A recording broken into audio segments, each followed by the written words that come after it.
OMG. Who are we here with today? The one and only Resa Gooding.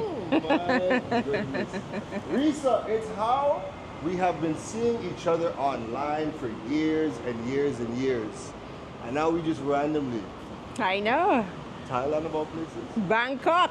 Here we are. Who would have ever thought two Trinis would be doing a vlog in Bangkok? Listen, Trinis are out here. They're coming downtown. Well, with your kind of soliciting on LinkedIn all the time, begging us to move out, we're doing it. Hey man, I'm glad. I want people to see what's going on. And you know what?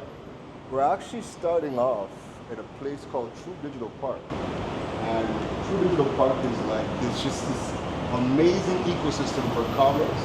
So on one side there's a mall, and on this side we're going to be taking a little walk through just the business side of True Digital Park. And whilst we are walking and talking, we're going to get to know Resa and how she's been and what she's up to and all that good stuff. But, Resa, what on earth has brought you to Thailand? Well, this is part of my life now. I'm like a digital / family nomad. So I'm traveling around the world with my family, my husband and my 2 kids. Right. But they are still in Copenhagen. I'm heading back to Israel to see our other 2 kids back in Israel. So yeah, we just move from country to country. And while I'm there doing those things, I'm also building my platform for course creators, which I'll tell you all about. Of course. But this is what I do now. I'm trying to escape from Trinidad and Israel. Where do I not go? Israel and Troll, my goodness. But you know what? You're saying there's something that you said that a lot of people have been asking me about or projecting onto me about, right? And that is, you are family. Yes. Digital. You're a family of digital nomads. Yes, right? Exactly. So it's not just me. It's not just you. Yes. Let's take a look at this, right? So right now we're in the co-learning space. Wow, this is so cool. So let's take a walk through. Yeah, so they will have like, there's different tech classrooms inside here. Yeah, people will come, do their work. You will have a lot of training sessions that happen, so like brands, right? So next time we're here, we should be doing a training session. Absolutely. No, absolutely. This is crazy. You have the training sessions, so there's the classrooms on the other side as well. So yeah, you would come here, and again, everybody that comes here is in the business space, right? And we're gonna see, so the rooms are actually frosted, so you can't just look inside, right? But this entire ecosystem is something that I feel we are missing. In the Caribbean, for sure. Missing everywhere. Let's just take a look and see what are some of the upcoming classes that they're doing.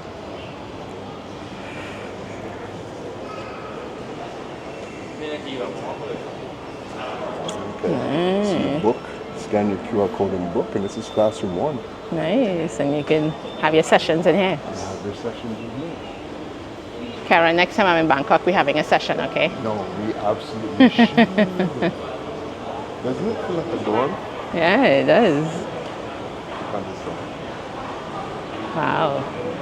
And you can literally like work every and anywhere. So you're not limited by a table or something, whatever kind of calls your creative spirit, you can work from. This is nice. People watch me, and the first thing they say is, Keron, you're special. What you're doing can't be done, and you're only doing it because you're a single male, no family. You're doing it on your own. And you just said you are traveling with the family. So what has that been like? Exciting. You know, I have 4 kids, first of all, okay?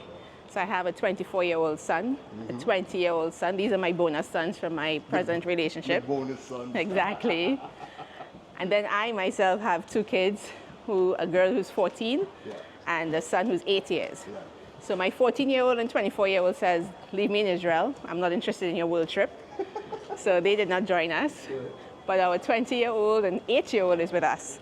So can you imagine the logistics of finding schools everywhere we go for our 8-year-old, right? But we are very much into like alternative learning. So we don't really put him in traditional schools. We get like fun new learning concept schools in each location, which there are many. Yeah. And it's not that expensive. In Goa, we pay 250 US a month for a school for him, okay? Wow. You know what it is for international school in Trinidad? When I looked at coming to Trinidad for 6 months, I was like, thanks, but not in my budget, okay? So, and it's in international school level, some of these schools, right? Yeah. So we have him in school in India, in Copenhagen, where he went. Yeah. He gets into football clubs, which he loves football. So he has a very full and lively schedule, and it's working out great for him. We went to Dubai too. He did a school in Dubai for a while and a football club there. He's like, Mommy, leave me in Dubai. I love Dubai. So, you know, he and all at 8 is already realizing where he wants to live, you know. You are also in the education space. And because of the lifestyle that you and the family have chosen, right? What are some of the benefits that you are seeing? Because the first thing, you already know Caribbean people, nah, them too young, they need to grow up, they need to be 18 before you can even think about moving, all that good stuff. And that happens every single day, that conversation. What are some of the things that you have been noticing in your kids with the traveling? Because you're calling countries that go, and in my mind, I'm like, okay, where are we in the map again? I know. So what is that? What have you noticed in your kids with all the traveling? Well, the first thing I would say for my youngest, my 8-year-old, he is shockingly, I mean, he was born in Israel, so Hebrew is his first language. He never spoke English. Can you imagine? I had a child I could not communicate with. This was him, yes, okay. And only when we left in January this year, he started to speak English. Now my parents are shocked. He could not communicate with my family back home until this year. And now he speaks fluent English, and he loves it. And he also has the confidence of interacting with people now. So he goes to a restaurant and he's like, yes, give me the menu, please. Can I order this and this? And I'm like shocked. So one thing is opening them up and letting them understand their other cultures, but learning other languages and just opening themselves up to that. So definitely kudos for that. That alone will make this trip worthwhile. He now speaks English. I don't think people have ever realized could be a problem. Yes, exactly, right? Yeah, I'm the extreme of all Trinis, I think, okay? Because yes, you know, moving to Israel, I had to change my whole life and my whole upbringing of my kids, right? So they have... What was the decision of wanting to move to Israel? Again, it was, I mean, this was like 20 years ago, but for me, I always found like I needed something different. Yeah. Trinidad was like too small of a bubble that, you know, didn't feel like it contained my energy. Yeah. So I knew I wanted to be out there. Yeah. I was planning to move to China really first. I was learning Chinese in university when I was studying in Mona. But then I just decided, I met a guy from Israel and I was like, okay, let me go check him out. Yeah. And I went to check him out and just never left. And Israel. Yes. And again, it's one of these places that I'm sure, the minute you say you live in Israel, or I'm sure that's a conversation starter for many. Yes, of course. What's one of the biggest myths that people have about Israel that as soon as you hear, you just start to laugh and you just can't wait to demystify it? This is so funny, and you're so right? Because like everybody who comes to visit me in Israel or finds me in Israel, they're always like, how should I dress? Should I cover my head? Should I do everything? I'm like, darling, your pom-pom short is not short for those girls that you see in Israel, okay? Israeli is like, they have the Hasidim, which is a very religious section, which is mostly in Jerusalem. Yeah. But Tel Aviv is like Sodom and Gomorrah, okay? Everything wrong goes on. The girls practically walk the streets naked. You know, there are lots of gay people too, for people who are like anti-gay. Israel is one of the Tel Aviv's only top cities for gay people. So everything happens in that city. It's not like some holy city where you have to dress a certain way or act a certain way. Certainly not like that. I would have never thought that. Exactly. It's the most fun. It's a very party city too. But then you know what? Guess what? When people, I've actually never noticed this. Yeah, look how cool the roof is. Yeah. I think the design is good, yes. Right? I noticed that. This is a marketer's dream. Even look at the poles, like how they have the light, and this is a special, you know, kind of lighting. They would have wrapped something around it. They're very good with these types of... And a lot of these poles are LEDs. Yes. So they switch... Like circular LEDs and stuff they kind of invented, right? I have wrapped around. And I believe, look, this is one. Yeah, exactly. That is one. So as a marketer, you're just seeing all of these things and you're like, What more can I be doing? What more can we be doing? Just take a look at this. Now, this is one of the areas where I wanted for us to take a look at it, right? Because look at the slogan. Wow. One roof, all possibilities. One roof, all possibilities, right? So inside here, you have the amphitheater up ahead. So whenever, Resa decides she wants to do a big talk. With Keron, of course. We both try to stage. We come out here and we do it in the amphitheater, right? I remember I was telling you how businesses from across the world come here and they set up shop. Well, let's take a look at the startup ecosystem. Wow, everybody is here. Just look from the top left. We have the government associations, tech corporate. We have the tech corporate, and look at the companies from Meta to ZTE to Ionic, Epson.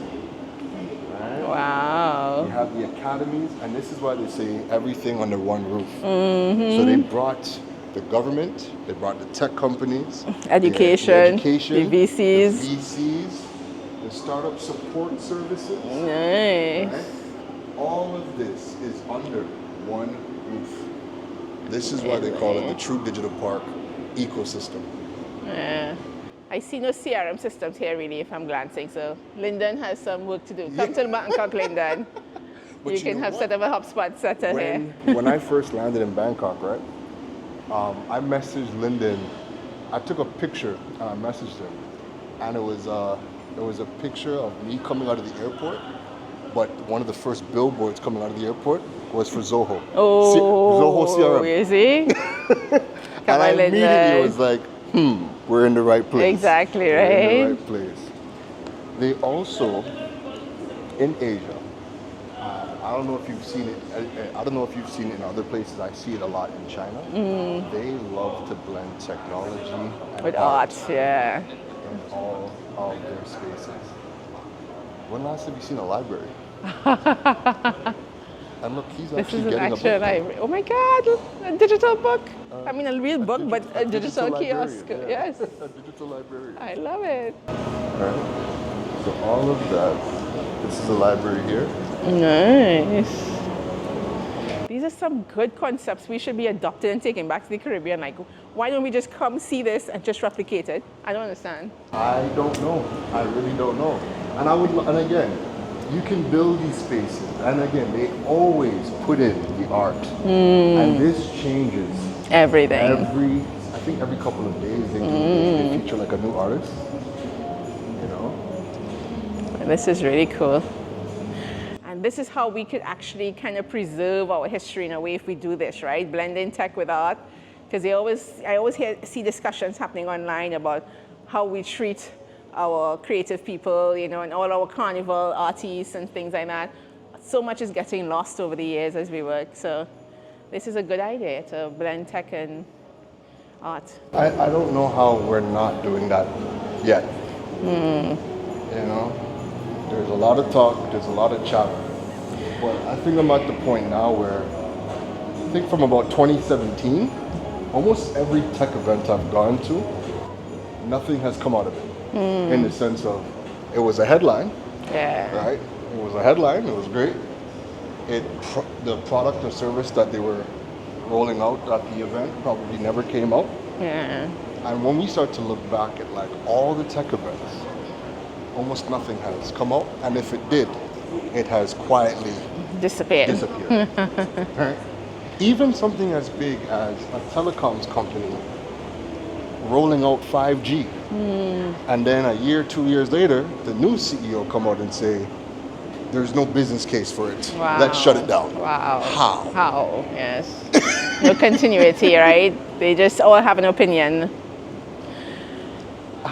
So what was the business case before to roll out 5G? Yeah. Right? Yeah. But it's crazy. Here are some of the things that you can do inside here. There's actually a employee center so you see how we have like Caribbean jobs, and there's Indeed. They have Jobs DB out here. Nice. And there's a section here where you can come for resume services and career guidance. Nice. So they prepare you for interviews, because you can do mock interviews here as well. Resume services, And again, if you need career guidance, you are in the right place. I like this one, the visa services. Look at that. You get visa for residency for up to 20 years. See why we need to come to Thailand? Are you trying to help me set up my next business here? Listen, you will go and see the world, and wherever you decide to hang your hat, I'm sure is going to be the best place. I know. You know? And we need people to explore and plant the Trini flag. Exactly. Everywhere they go. This is the entire layout of the Wow. place right here. Yes, and it's huge. East wing, west wing, helicopter pad, Wow. all the condos in the back. Yeah. So it's an entire ecosystem.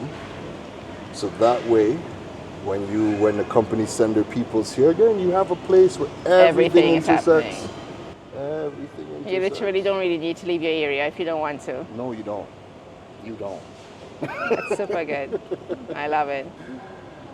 And I want to talk to the people that design these things. Yeah. You know, what goes into, this is another theater right here. Nice. Right? Hackathon. And I'm sure this is where we would be a lot too. The Wow. workshop center. Exactly. Do some quick workshops. Keron, okay, next trip. Next trip, we're planning, okay? Next trip we'll definitely plan that. Definitely doing something.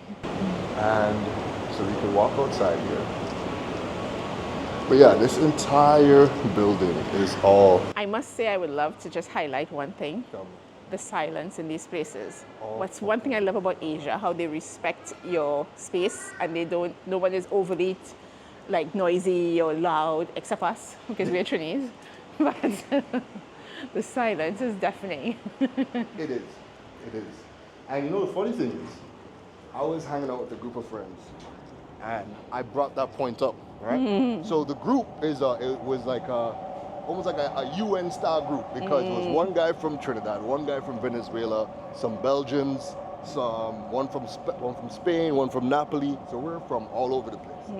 So I make the comment that I'm like, I like Bangkok because for a big city, it's very respectful in terms of noise pollution. Like nothing bleeds into the next. And it's very quiet. And everybody looked at me like I was crazy. Everybody was like, This is the noisiest quiet? place.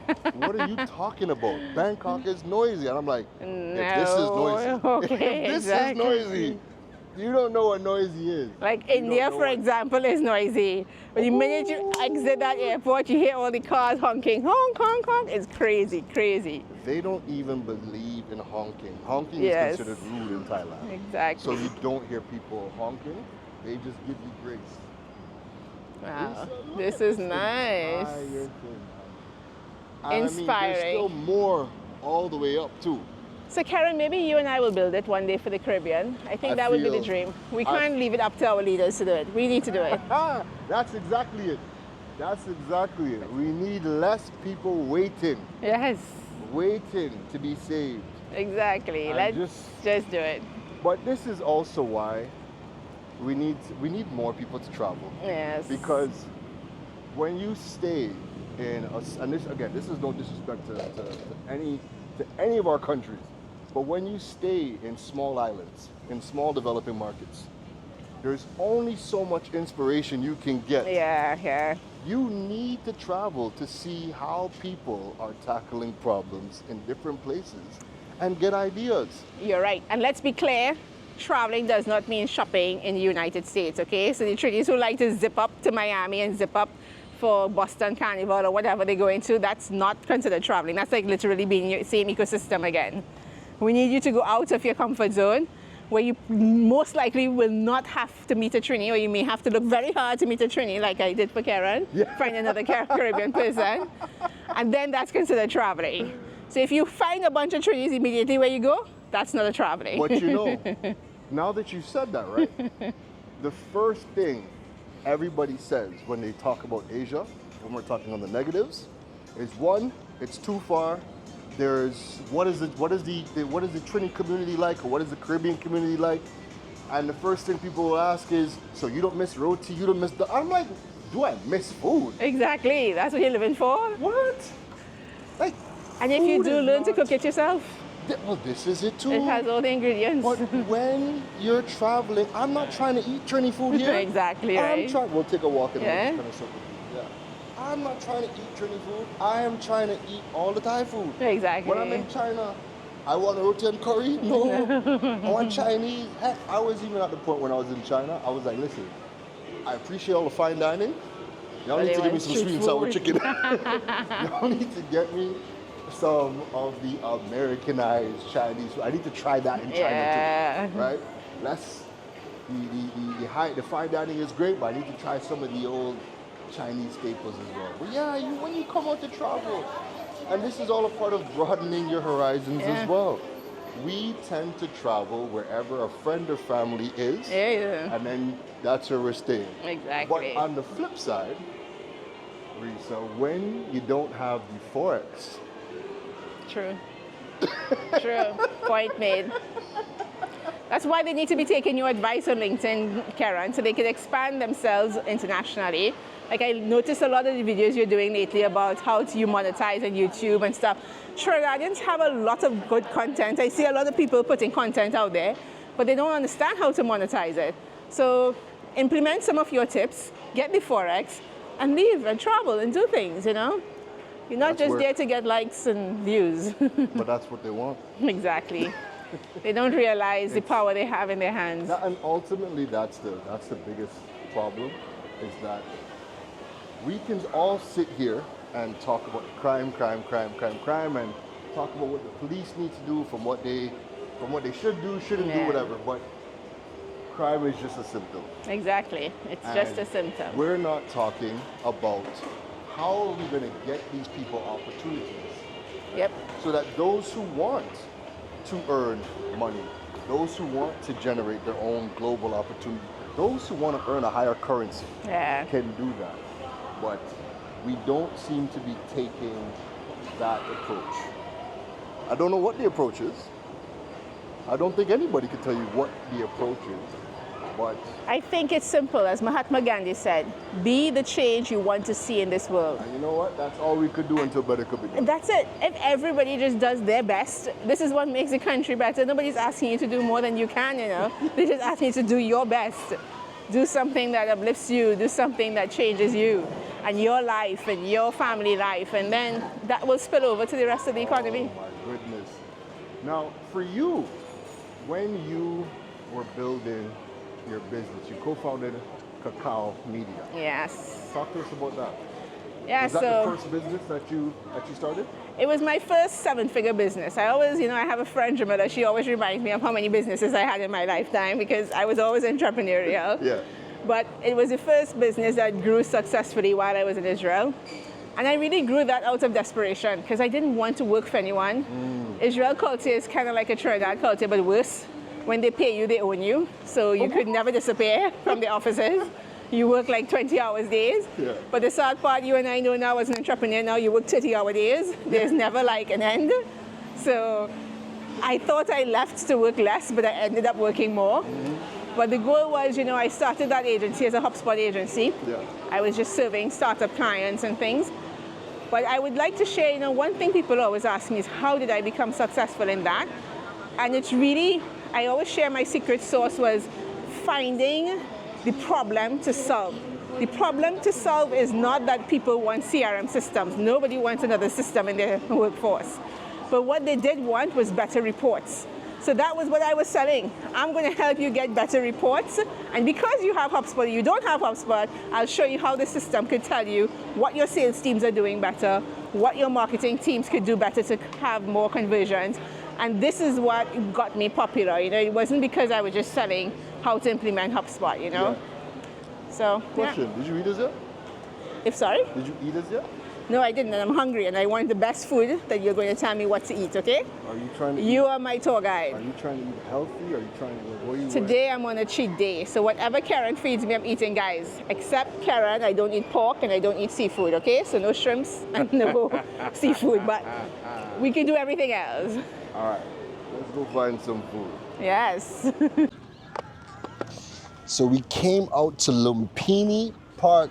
This is actually my favorite park still Really? in Bangkok. And I love it because I mean, you come outside, it's very, family centered, very quiet. I mean, isn't it kind of crazy how quiet it is for the amount of people and the size of the park for sure. and the size of the park? The most you're going to hear is the ravens. Yes, so you can actually hear them. Yeah. People always think that Asia would be so much more noisy, like such a big city, but it isn't. The noisiest city, as I said before, is just India. But out here is very quiet. It's nice. Very quiet. Very quiet. They take noise pollution very seriously,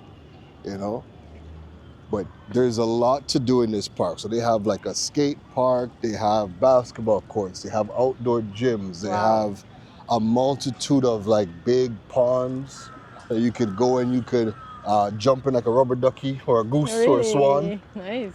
And go and pedal boat outside. I should have walked with my exercising clothes. Look at everybody exercising. I need to get my steps in today. Yes. So they also do, I mean, it's Asia. So they like to do a lot of the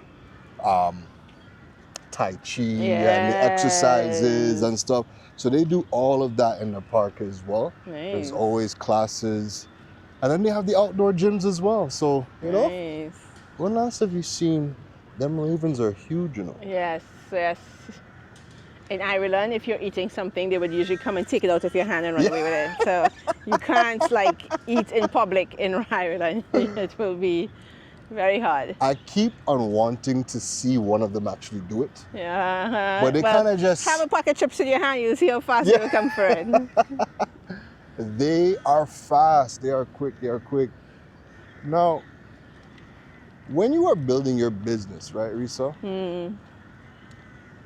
Especially in the space that you are in, how difficult was starting out?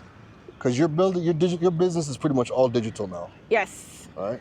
Yes, it was digital before. It is digital today again. I'll tell you what's the difference between now and back then. Yeah. I think for me back then, as I was building a digital business but serving the startup economy in Israel, it was very difficult to get my foot in the door. Because as I mentioned to you over on our taxi ride over here, Israel is like a very special cult. Yeah. Quote unquote, okay guys, don't take this out of context. But as you know, the Jewish people are very much more into each other. So it's not easy for outsiders to penetrate that market. Yeah. So when I was there, it was like, how do I get my foot in the door? And one of the things I did was actually have free classes every month in Google Campus. Ooh. So I would invite people from the tech scene, like all the marketing managers and operations managers who would have to manage the systems, to come to those free classes, and it would be half day. And I will teach them for free, no questions asked, exactly how to use the system properly and how to get the reports that they want out of the system. Yeah. And from there is where my business grew. This is when people are like, oh, she actually knows what she's talking about. Let's hire her to actually work. Let's hire her to do this. So that coupled with my branding, that's why I love my Jared. Because like Jared, I was all in yellow. So I always wear yellow for my speed because my brand colors were yellow back then. So people remember that. Yeah. So when they did see me, they were like, oh, you're the HubSpot girl. We need some help with our HubSpot here. We need help there. So that is one technique I would say that helped me penetrate, a market that was difficult to penetrate. And, you didn't have what they call protexia, meaning you didn't have the people to really open the doors for you yet because you didn't have that network. I want to ask you about that question, but I want to show the public this, right? So this is part of one of the renovations as well. So as you can see, you have the little bike park where the kids can ride. Kids, yes. You've got the basketball court. You got the outdoor park. Obstacle riding. Yes. Almost. So this is all part of the new upgrades that they did. So again, to your point about families moving out here, see how many things families can do. My 8-year-old would have loved this, so don't be afraid. Would have loved it. Yeah. And again, when I hear people say, when I hear people talk about the digital nomad life, and they're like, that's not for families. Yeah. And I'm like, listen, if y'all come out to these places, y'all would see just how many families have migrated. Yes. One of the adults could be a digital nomad or work remotely, and somebody else might get a job locally. Yes. You know what I mean? But it's absolutely possible.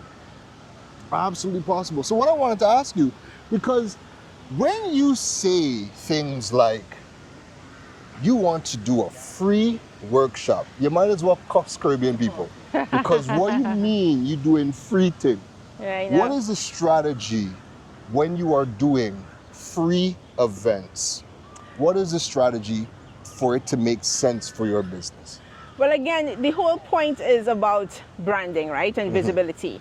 So if people don't know who you are, you're new to the market, they're new to you, you have to find a way to break and bridge that gap. Yeah. And the best way is to get them to actually want to see you. Yeah. So now, yes, you can show up online, but again, remember, online is rented space, one, and online it means that they're scrolling. When you have them sitting in front of you for a couple hours, even if it's an hour, you have their attention. So you have the way to really get them into believing into what you want to offer them and what you want to do. And then, of course, you're also collecting their emails because they had to sign up for the event, right? Yeah. So you have all of this extracted opportunity because you have created this free event for them to come to.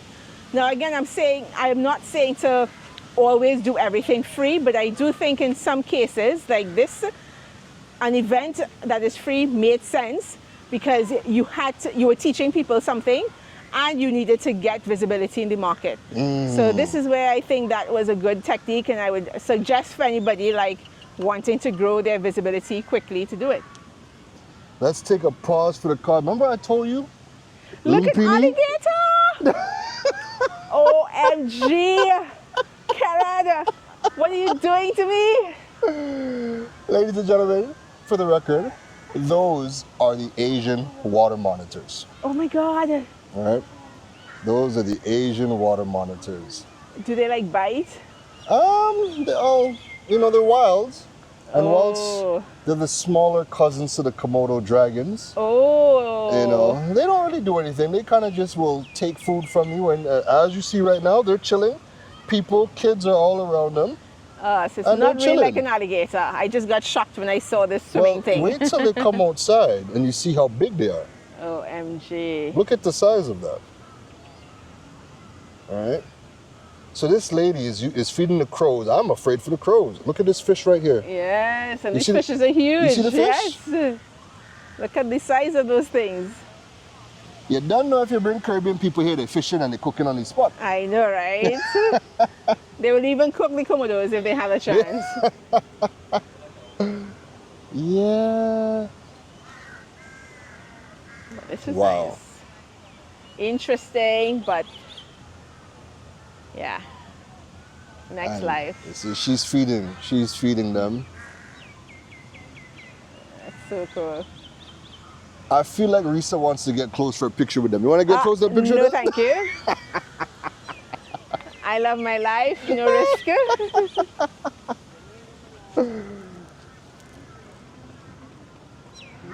Caribbean people right now are starting to realize the size of our market. Yes. Right?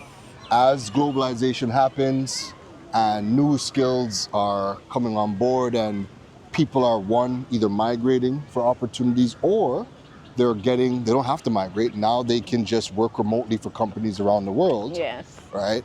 You're seeing more people working for companies abroad.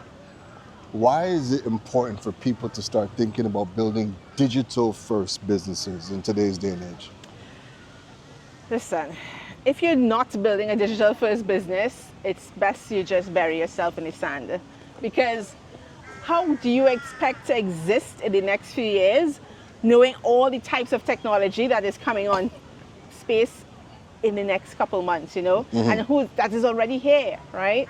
So I would say for me, for example, from my personal experience, having a digital first business helps me to get this freedom that I have today. Oh, talk about it. I mean, I was an employee just like a couple of months ago, and I hated the fact of even having to ask for vacation. Like, what is that question? Can I take some time off? Can I get a month off, a week off? Yeah. No, and even when you take the vacation, you're guilty about it because you feel you have to work on that vacation because you might be behind, and it was so many things, you know. But also, digital first businesses help you to not cap your income. As an employee, another thing you have, this is your salary. You can't ask for more unless you go into a very high negotiation with your employer about why you deserve more money. No matter how much more you do, they always come back with why you don't deserve that more money. While you could just say to yourself, like I have done today, I said to myself, okay, by the end of the year, I want to make $500,000. What do I need to do that? And I put things in place to get there, you know. I don't stop and say, okay, I don't know how to do this. I don't know. I have to ask this one permission. I have to ask no one for permission. All I have to do is put in the work that I want to get that revenue and get it, right? So this is what digital first businesses allow you to do. Freedom, you know, no revenue cap, I would say. And just also expanding your mind to like see things and help your family grow and help yourself grow as well.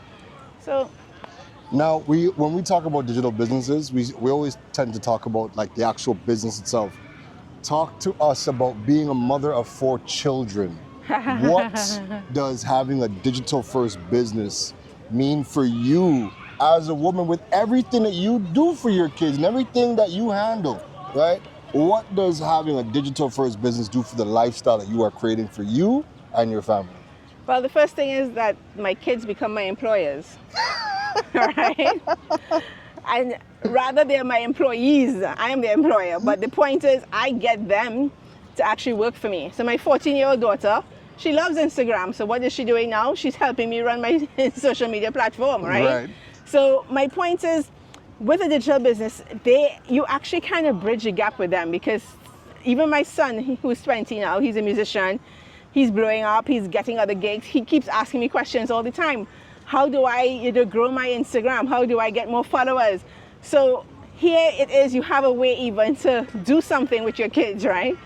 But also, again, it allows me to be more present. Like with my son, just 2 weeks ago, I spent a whole day in his football tournament. Not being stressed by anything, not being worried that, you know, he's not, I couldn't go because I had to be at the office or whatever. I just showed up and lovingly spent the entire day with him. So these are the, you know, I would say benefits I have. First, having them as my employees, so their allowances come out of that. OMG, Keron, did you bring me near Komodo? Yes, I am. Keron, look at this one right here. Oh, shucks, I didn't see this one. OMG. I didn't see this one. That is too close for comfort.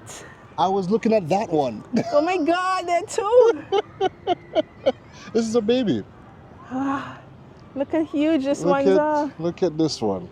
Oh. Keron is trying to get me eaten in Thailand. Wow. Wow, look how big they are. They're almost really like iguanas. I wonder if they taste like an iguana. Maybe if trees were here, they would actually cook them like an iguana. Well, boy, that's the quickest way to jail out here. Don't come in the people country and curry them. Yeah. So this park is just look at the park. Yeah, it's beautiful. And you can go actually look at people going sailing on the water, and they're Komodos in the water. Like, why would you do that with your life? Because they just swim alongside you. Them chilling too. No, thank you. Them chilling too, you know. And look at how many swimming over there. Yes. So this is why Lumpini is one of the more popular parks. You get it's all big, this it has a bit of everything. It's in the middle of the city. It's across from One Bangkok. You have things for the kids. You even have the wildlife for the kids too, right? Yes, exactly. Lots of entertainment. So Trini parents, when you're bored with your kids, you can bring them to Lumpini Park and they will be very occupied. Yeah. Now, there was a time where there was a 18-foot python that was swimming in the waters. OMG. What is that? I think I'm seeing a python right now. That's a next water monitor. Oh, shucks, it's 2 of them. They hug up. Look, love. They're making out. Look, Yo, only Keron could find these things, eh? Keron. Don't kill me. But yeah, you see, when I was moving, right? Or forget when I was moving. People will reach out and they will ask, how do I move to Thailand? How do I move to Thailand? How do I move to Thailand? And I will always remind them, the first step is you need to understand your income. Where are you getting your income from? Yeah. Because when they reach out, the second question is, well, one, how do I move to Thailand? Second is, How do I make money? How do I make money? What's the job market like? And I keep on telling people, Yeah. listen, I don't know what the job market is like, right? Because when you are building a digital first business, you bring that business anywhere you go. Yes. Right? So you're not limited to any country, any particular city, as long as you have your phone or your laptop. Yeah. Work can be done. That's my point. Every 3 months, I'm in a different country. For the last year, this is how I live. Wow. I do not have any place. Oh my God, another Omot. Look at that. It's on the ground, people. It's out. Keron, I'm hiding behind you. Let it eat you first. You see, it's coming. It's coming. Look at the size of that one. Oh, this is crazy. Wow. I'm taking a photo just for my son to see what he actually missed out. Look how close she actually is. No, I'm not that close, people. Keron is teasing me. My mom would say you're closer than she ever would be. This is crazy.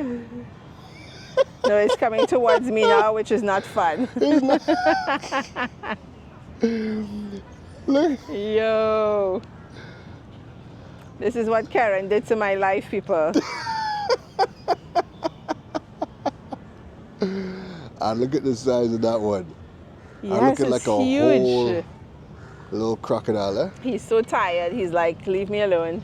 And I just saw the next big one walk into the water. OMG. Yeah. So they are, you have the ravens, you have the little, the place has some character. Too much for me right now. I need back to safety. Once we ain't get no pythons, we could deal with the water monitors. Yo. Once the pythons are, not near here. When I was in China, we went to a park, right? And it's Asia, so you're gonna have a lot of crazy things in terms of animals and whatnot. So I was asking the guy that we were with, I was like, hey, what's the snake situation like in China, right? We were in Shanghai. The minute I asked him about the snake situation, A big one there was comes up. no, worse. Actually, no, better, but still worse. There was a sign that we were walking by when I asked, and the sign says, do not pet the snakes. We both looked at that, like, the guy's from China, but he lives in Panama now, right? And we both looked at that, and we're like, pet the snakes. Like, Not be aware of of the snakes, Do not pet the snakes. Crazy. So, Tell him we'll have no problems doing that. We'll definitely not be petting the snakes. But then, more importantly, sir, there has to be snakes here to pet. So that means There are snakes. there are snakes, and they're clearly within petting distance. And this is now a problem because you had to put a sign up. That's how people don't pet the snakes. What can you do? What can you do?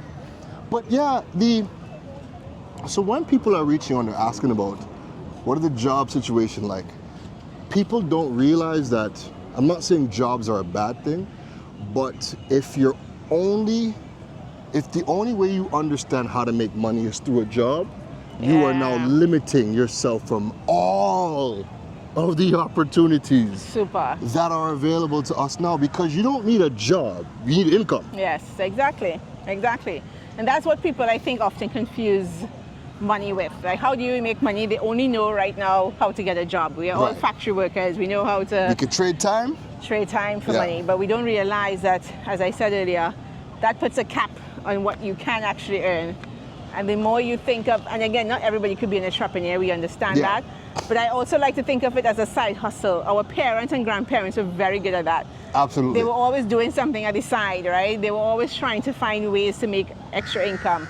So think of it more like that first if you feel a little averse to the idea of becoming an entrepreneur. It's just a new term that everybody has adopted to sound more polished, that they're just hustling. But the point is, just think about something you like, something you're passionate about, something you want to do better, or something you just want to improve.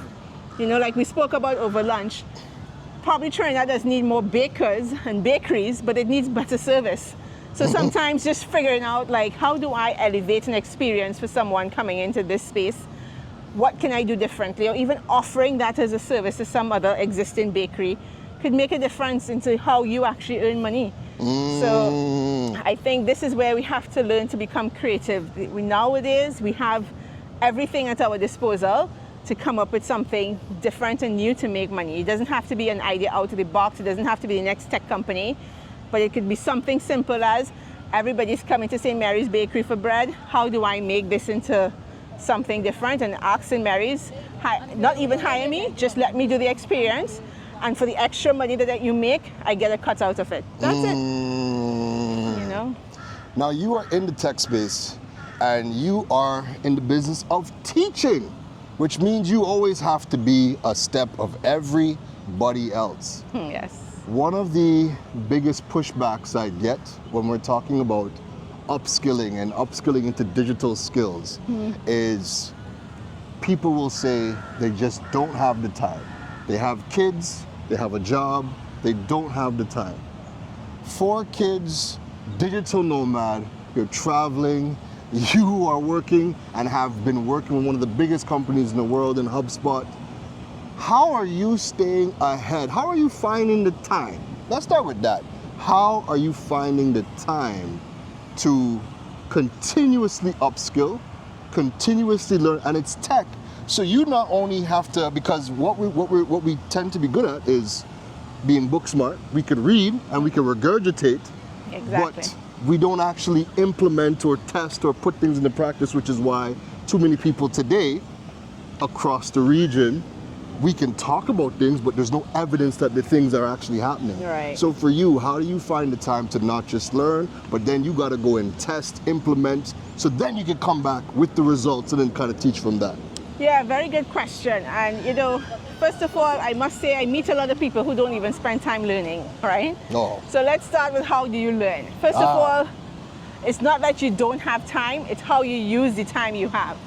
So for example, the time I would be cooking or cleaning or driving or traveling is the time I'm actually listening to a podcast instead of watching a movie. Yeah. Listening to a book instead of just listening to a book instead of listening to music. Yeah. Yes, there are times when I want downtime and I will listen to my soca, of course, but sometimes it's just better to just listen to something that's worthwhile and learn while you're on the go.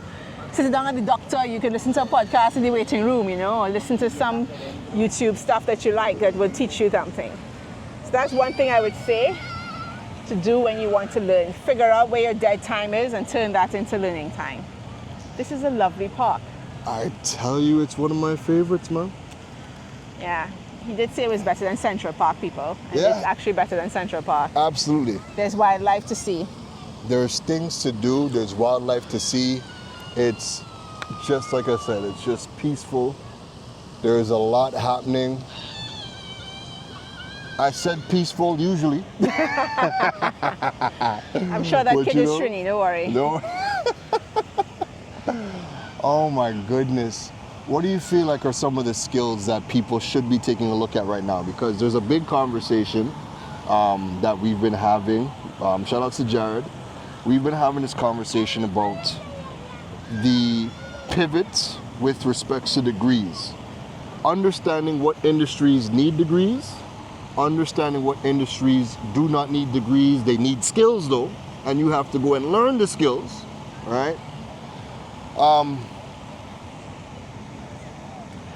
Yeah, this is something I actually had, a post about recently because I did get my executive MBA this year, just this month.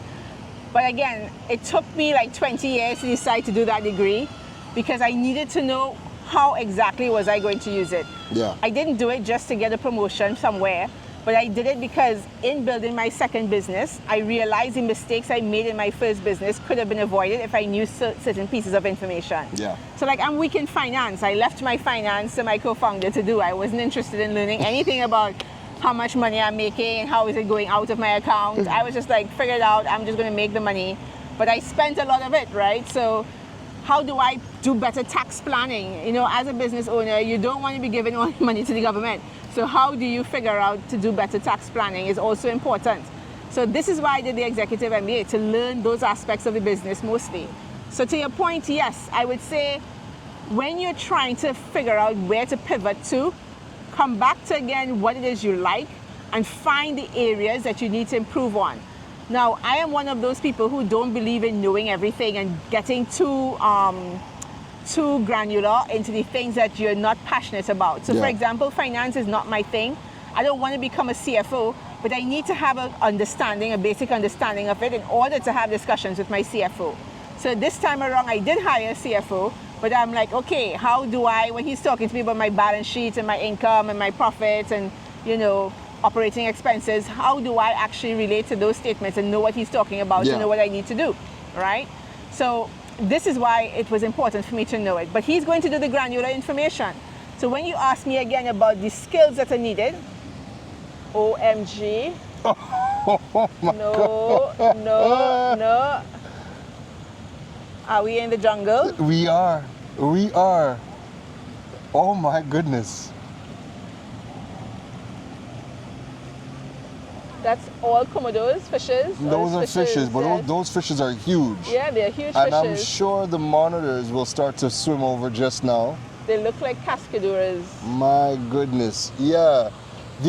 So the original question I was gonna ask, to your point, I'm glad you went there with you learning, you taking degrees, looking at where you are weak or what you need to know, and then basing what you're gonna go and learn on that.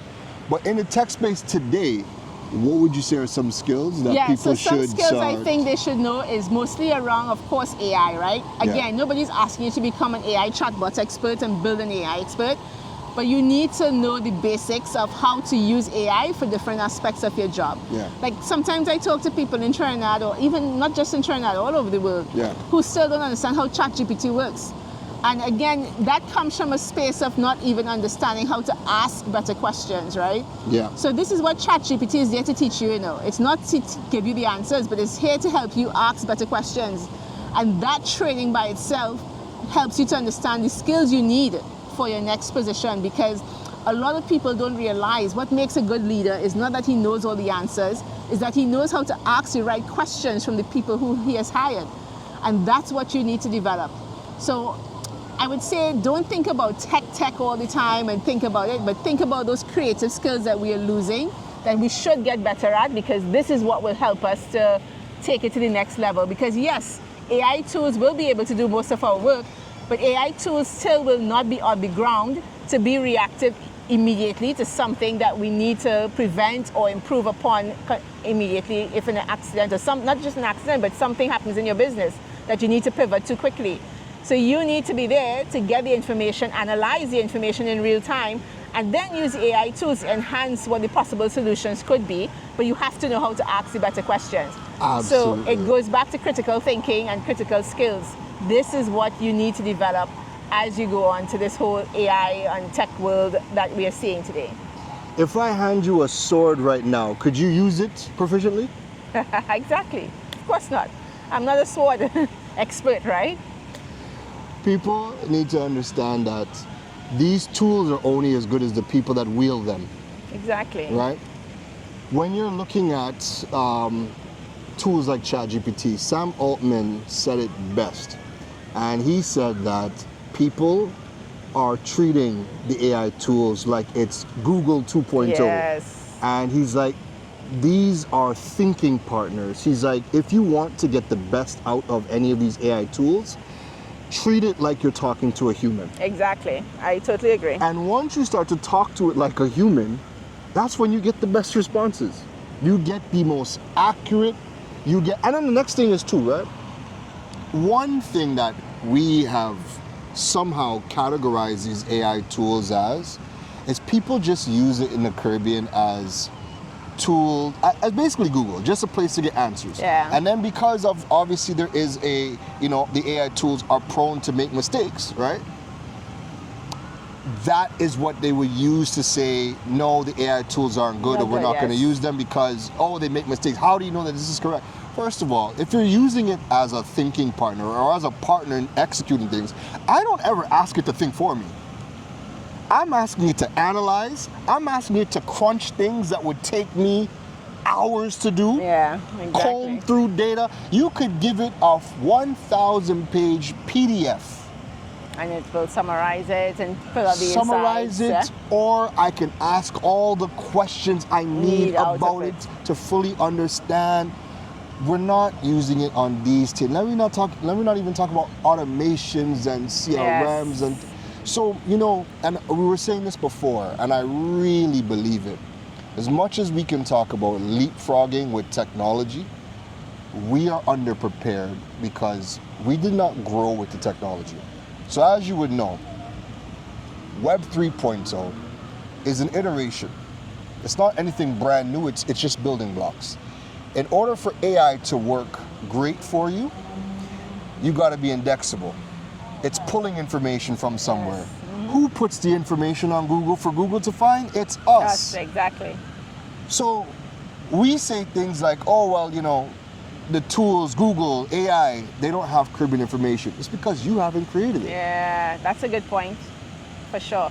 Because even me, sometimes I'm trying to realize that it's so hard to target the Caribbean specifically in ads or anything. And it's because they've grouped us under North America and South America, really.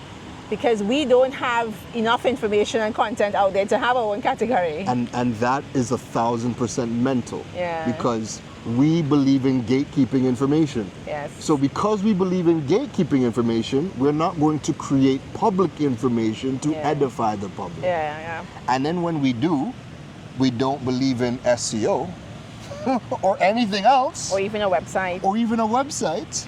And these are things that are mandatory. Yeah. They were mandatory for Web 2.0 because if you needed e-commerce, you needed a platform. The Caribbean has none of the e-commerce features on social media. The only e-commerce feature we have is our website, right?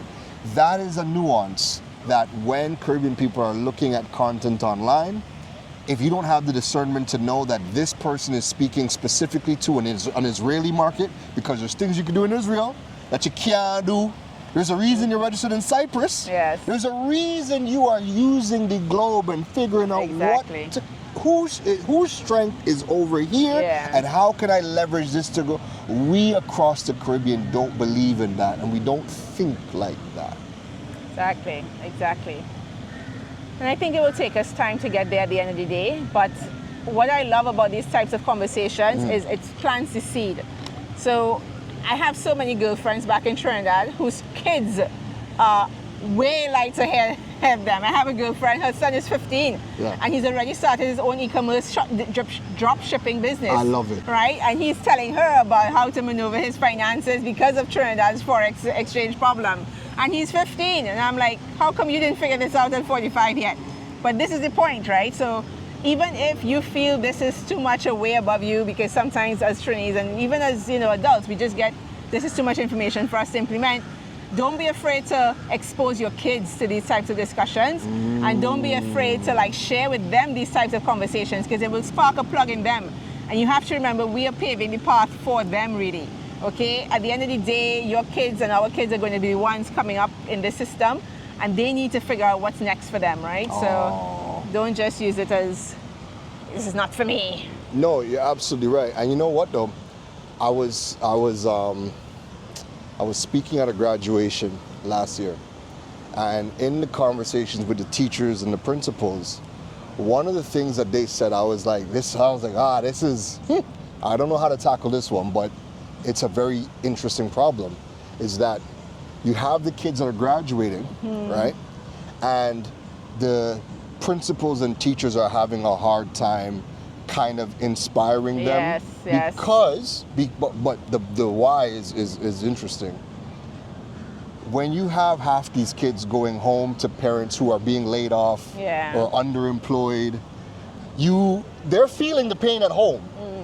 So being at school and you trying to inspire and say you could do this and you can do that, but again, your reality around you, the people around you, the parents around you, laid off, underemployed, not getting paid enough, whatever the case is. So it's like you could try to sell the dream, but they're living in the reality. Yeah. And we aren't preparing them for this new future. Yeah. You know? That's why I tell you, don't take it lightly. Like my 14-year-old daughter watched me and says, when I told her the savings I have for university, she's like, what university? Please give it to me, let me start a YouTube channel. She's like, I'm not going to university. Don't even think of sending me anywhere near there. So our kids even have already realized that part of this dream that we grew up on doesn't exist for them. Doesn't exist So for we them. have to prepare them, and that's why I employ her in my company now, because I realize she needs new skills and to start learning some of these tools from this age. So when she does become an adult and wants to figure out what to do next, she at least has a foundation for what this world is going to give her, right? So fear is crippling a lot of parents. And because I think at the most critical time ever where we need to be able to trust leadership for guidance, because when you look at, listen, remember I was love talking it. about? We're gonna Dance walk over party, there. man. So now that I'm in Asia, right? And Asia has ASEAN, the Association of Southeast Asia States or nations. Yeah. That's the equivalent to our CARICOM. Yes. When I look at CARICOM and I see the conversations CARICOM is having in comparison to the conversations that ASEAN is having, I worry. I really, really worry. Because we would have seen last week Thailand, Cambodia borders erupt. And we were quick to promote, there's war in Thailand. All of a sudden we're covering Thailand news. War in Thailand, da, da, da. The amount of messages I got, are you okay? Yeah. I'm like, that's a 2-hour flight away from me. I'm straight, right? But when the rest of the Asian nations stepped in, they were basically like, yo, stop this, fix your it's been going on for hundreds of years at this point, and it's stopping the money. The only way we as a region build and navigate everything happening is collectively. Exactly. Right? Cambodia, Thailand, whatever it is, we need to, because it's messing up the money, and the time period that we're in right now is too critical for these distractions, right? What are we talking about? What are we trying to achieve in our region? Nobody can tell you, because we don't know. Amazing. Right? Let me go get my exercise in. How you mean? You could come in. And again, you just gotta love it. You look around. Yes. So when people ask, you know, how is Asia? How are you feeling? I'm like, listen, I've never felt this at peace. Exactly, right? That's what I have feel never too. felt this at peace. Relaxed. You don't have to worry about anything. You're not stressed. You're not looking over your shoulder. Somebody's going to rob you. Somebody's going to come in with you. I mean, I'm traveling this last leg by myself. My family, is still in Copenhagen. But I'm sleeping in an Airbnb in Bangkok by myself, and I'm like, am I safe? I had my Trini, mode there for a while, and I'm like, but I'm in Bangkok. Nobody cares. Nobody gonna touch you here. So it feels so safe to be out as a woman and be able to travel around and by yourself and not be stressed. Thailand was ranked as the safest country in the world for female solo travelers. Wow. For the second year in a row. Interesting, see? And when I talk to a lot of my female friends that I've made in Bangkok, a lot of them are either foreigners that have moved in here, or they're half Thai. We have a lot of half, because obviously there's been so much migration to Thailand over the years. Army bases, so there's a lot of half Americans, half British, right? And when I asked them, how do you feel about, safety in Thailand? Because they would have lived in multiple countries. And they're like, listen, Thailand is bar none the safest the safest. 3 o'clock in the morning as a woman, you could walk outside And not be stressed. and not be, go to the store. Matter of fact, half the time when I do radio for me now, it used to be 12 to 3 in Trinidad, is now 11 p.m. to 2 a.m. here, right? Wow. So when I finish and I feel for a little snack, listen, you will just see people, women, different age bracket, everybody 7-Eleven, walking out. 3 o'clock in the morning, people still hanging out, they still cooking on the side. Amazing. I love it for that. When you've experienced being in countries where you do not have to be hyper vigilant, what does that do for you? Listen, your nervous system is on a whole different level of operating, okay? So you sleep better, you relax, you're more creative. For sure, I'm more creative. I am more inspired. I have the opportunity to really, sit and just think clearly. Not be worried if my son is out, something happened to him, if I am out or home alone, something can happen to me. When I'm in Trinidad, I have a much higher sense of alertness around me, and that sometimes, slows me down. But other than that, just the freedom. It's just the freedom of knowing you can just be without being stressed. So that's what definitely helps me to be focused and having a safe society to walk around in.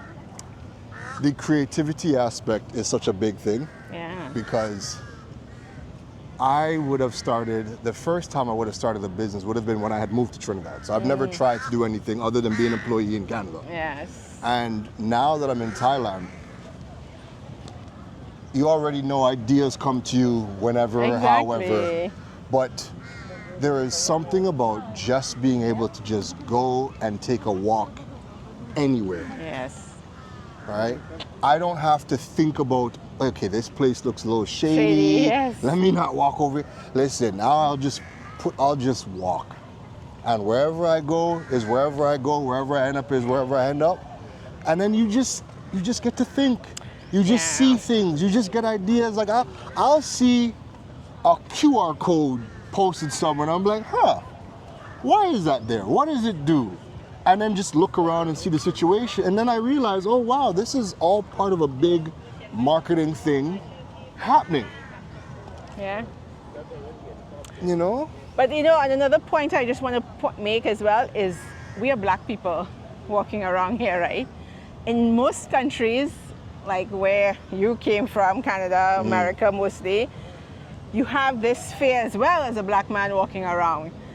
And for me, it's like people always stare at you in this way, like, this black person is here, or they give you some level of racism. I feel nothing like this in these Asian countries. Like Thailand, definitely no racism. You go to a shop, people treat you respectfully. They, deal with you like just a normal person they're seeing in front of them.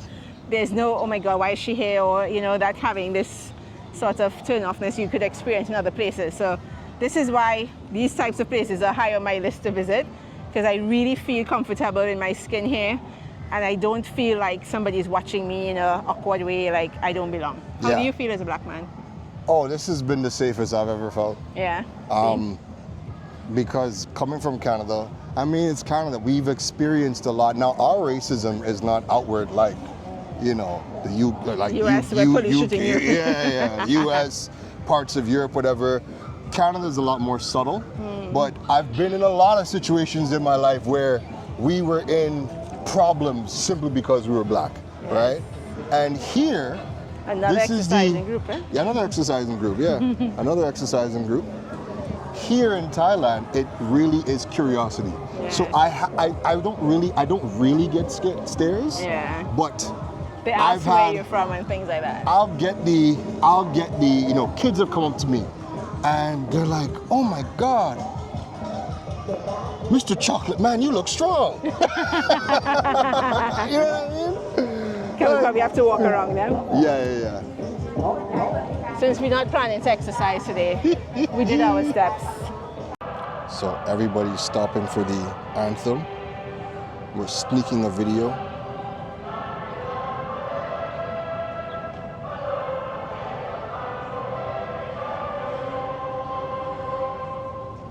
And there we go. Everybody's back in motion. Look at that. Discipline. This is what we need.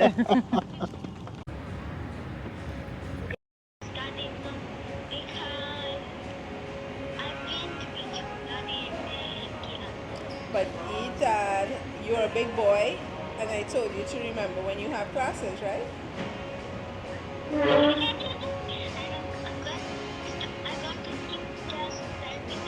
No, you're not. Mommy's going to call you and remind you every day from now on because I don't trust that you're not going to take classes.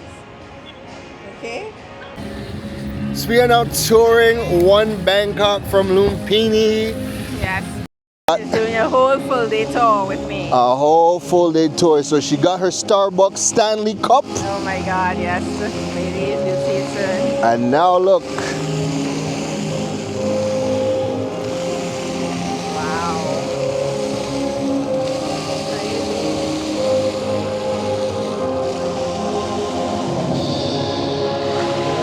Da da da dun dun da da da da da da dun dun da da da da da.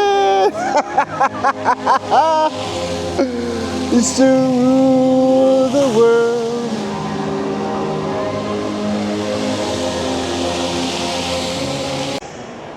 So we have been cruising through One Bangkok. Amazing mall. Oh my goodness. No, it's... Makes Westbourne and Trinity feel like, okay, we have some work to do, right? Listen, they spent close to $1 billion building this mall. Yo. And there's so many aspects to this mall that you see. You can see where the money went. Definitely. You can see where the money The went. architecture, design, and everything, use of lighting and screens, amazing. Everything. So as we wrap this up, Resa, Yes. what I want to ask you is, for our beloved Caribbean region, being in the space, seeing everything that you are seeing right now, what are 3 things that you want the region to know in order for them to improve themselves, to increase their chances in this world, this new world that we are in? Wow. Good wrap up. Well, the first thing is possibility. Let's just look at this machine that cleans the mall by itself, right? Yeah. This is a robot that has replaced someone's job, literally. Okay?